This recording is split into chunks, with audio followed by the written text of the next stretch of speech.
प्रश्न है, वह संख्या जिसे 555 और 445 के योग से भाग देने पर उनके अंतर का दुगुना भागफल और 30 शेष प्राप्त होता है, वह संख्या क्या होगी?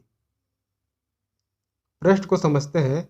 बोला जा रहा है, एक संख्या है जिसे हम 555 और 445 के योग से भाग देते हैं, तो उसका जो भागफल है वो 555 और 445 के अंतर का दुगुना प्राप्त होता है और हमारे पास 30 शेष रह जाते हैं।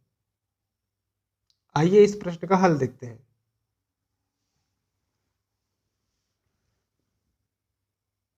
जैसा कहा गया है, पहली संख्या 555 है, दूसरी संख्या 445 है, इसलिए दोनों संख्याओं का योग होगा 555 प्लस 445 यानी कि 1000 रुपये।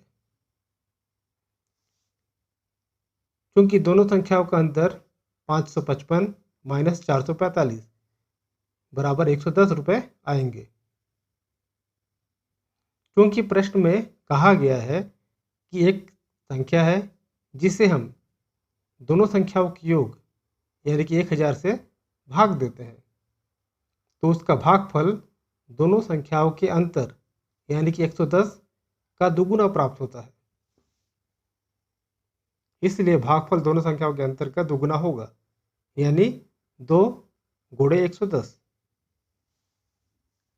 अतः हम प्रश्न को इस प्रकार से लिखकर समझ सकते हैं। माना पूछी गई संख्या x है जिसे हम दोनों संख्याओं के योग यानी कि 1000 से भाग देते हैं, तो हमारा भागफल दोनों संख्याओं के अंतर का दुगुना प्राप्त होता है और शेष 30 बचते हैं। इसे हम समीकरण के रूप में लिखते हैं, तो x बराबर 1000 गुणे 2 गुणे 110 प्लस 30। 1000 गुणे 2 गुणे 110 को जब हम सरल करते हैं तो ये 2,20,000 आता है प्लस 30, यानी कि x का मान 2,20,030 आता है।